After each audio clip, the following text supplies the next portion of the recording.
Ito ang reading mo, Pisces. Welcome back to our channel. Naway nasa mabuti kayong kalagayan while watching the channel. This is the general reading. Kayo nang bahalang magpalit-palit ng situation nyo sa reading ko.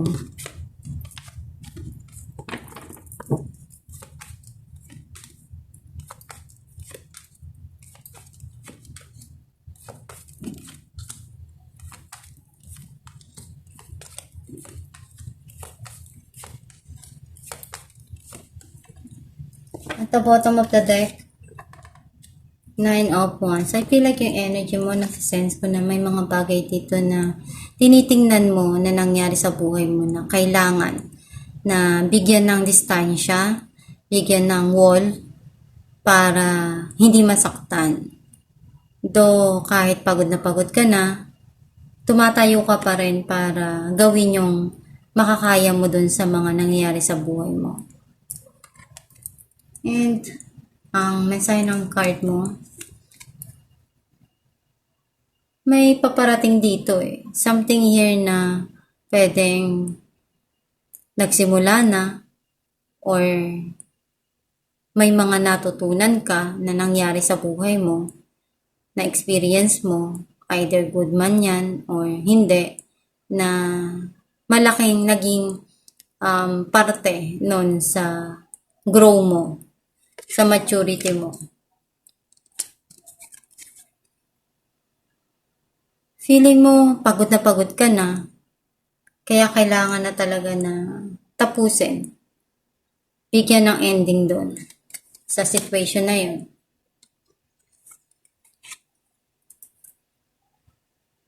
Ngayon iniisip mo na magbigay muna ng atensyon pagdating sa trabaho, sa pera, something yun na pwedeng sa business or project or pwedeng career. Some of you, may tao sa buhay mo na pinag-iisipan niyang unti-unti na bumalik or alamin kung ano yung mga nangyayari sa'yo.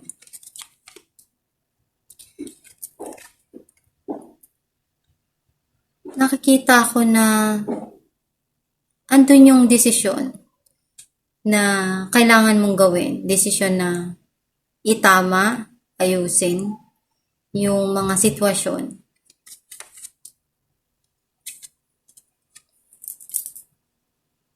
Sometimes may mga bagay tayong na nagagawa sa buhay natin na pagkakamali. Pero alam mo sa sarili mo na handa ka naman na baguhin kung ano yung dapat pang ayusin at harapin.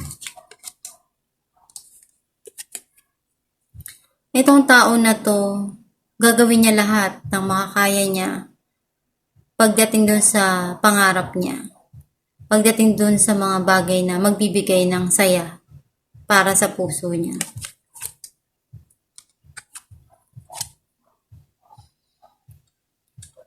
Mas very intuitive ka na ngayon. Mas natutunan mo na pakinggan kung ano may mga bagay na makakatulong para sa iyo.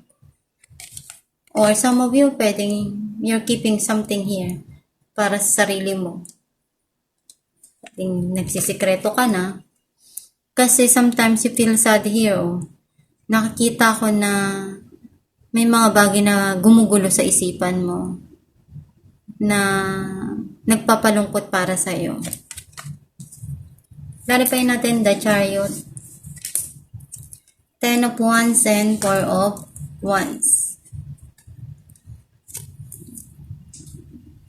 May parating dito na celebration or pag-uusap, pwedeng reconciliation, nagkaroon ng end and magkakaroon ng kaayusan doon ng pag-uusap. Clarify natin King of Pentacles, the Devil, and King of Pentacles.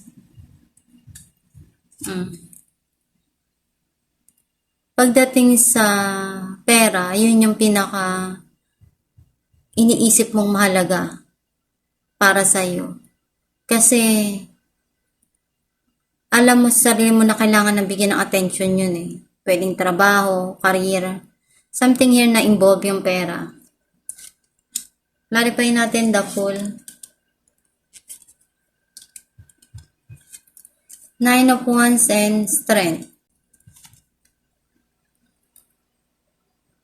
Ngayon, may mga bagay kang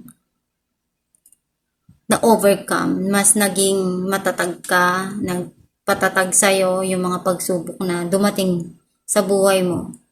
And ngayon, yung journey mo, alam mong kaya mong harapin yun. Kung ano man yung darating para sa'yo. Clarify natin ang The High Priestess. Six of Pentacles and Ace of Wands. May blessing na darating para sa'yo dito. Pwedeng opportunity na ibibigay sa'yo. And nararamdaman mo na to eh. And ayaw mong ipagsabi. Pwedeng you're keeping it to yourself kung ano man yung mga dumarating para sa'yo. Kasi alam mo na pwedeng merong taong hindi gusto or makasira doon sa mga plano mo. Kaya mas gusto mo na itago muna. Clarify natin ang Ten of Swords, Seven of Cups, and Knight of Pentacles. Marami opportunity na dumarating sa'yo. Pero naguguluhan ka pa kung ano yung ika-grab mo. Something yan na darating na alam mong pwedeng makatulong para sa'yo sa financial. Clarify natin Judgment, Four of Pentacles, and King of Cups. You want to secure yung financial mo. Some of you, may tao dito na hindi ka makalimutan. Or pwedeng ikaw to, hindi mo makalimutan dahil sobrang mahal mo yung tao. At may mga bagay ka dito na hinihingi na gusto mong makamit para sa'yo dun sa nangyari sa situation. Clarify natin King of Wands. Some of you, pwedeng you want to yung ayusin pa yung relasyon. Nine of Swords and Two of Wands. May mga bagay na gumugulo ngayon sa isipan mo dahil may mga plano ka para sa kinabukasan mo and gagawin mo yung lahat ng makakaya mo. Kaya sometimes pag hindi mo naaabot yun, nagbe-fail ka, nasasad ka, na-stress ka, and then nadidepress ka. Pero life goes on. Hindi naman lahat talaga makukuha natin. May mga bagay tayo, may matututunan tayo doon kapag nagpe-fail tayo. Pero huwag kang susuko dahil pagsubok lang yun. Dapat mas maging matatag ka. Clarify natin ang Nine of Swords,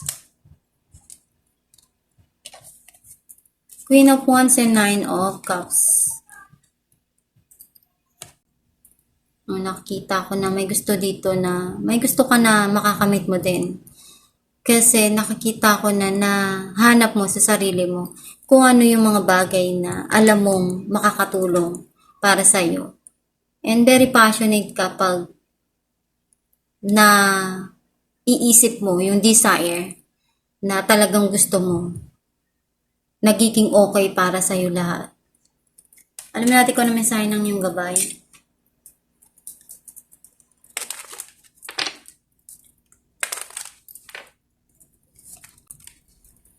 Life purpose. The purpose of your life is to serve in a way that brings great joy to yourself and others. Don't worry about finding your purpose. Instead, focus upon serving a purpose and then your purpose will serve you. Ang mensahe ng yung gabay na hindi mo kailangan hanapin kung ano yung purpose mo dito sa mundo. Kailangan yung purpose yung maghanap para sa'yo at mag-serve. Kumbaga, darating yung mga bagay na para sa'yo, nagpapasaya, na-enjoy mo, and alam mo sa sarili mo na nakakatulong ka, nagagawa mo yung part mo as a person, as a human. Basta magdasal ka lang palagi. Alamin mo yung mga bagay na alam mong magbibigay sa'yo ng motivation, yung desire ng puso mo na makuha yung mga bagay na pangarap mo. And yung purpose na yan, malalaman mo din yan eh. Once na alam mo sa sarili mo na masaya ka dun sa ginagawa mo. And at the same time, nakakatulong ka. Yun na yung purpose mo. Basta magdasal ka lang at sikapin mo matupad yung mga pangarap mo. At itong new reading Pisces, kung naka-resonate ka, kindly comment down below. Thank you for watching.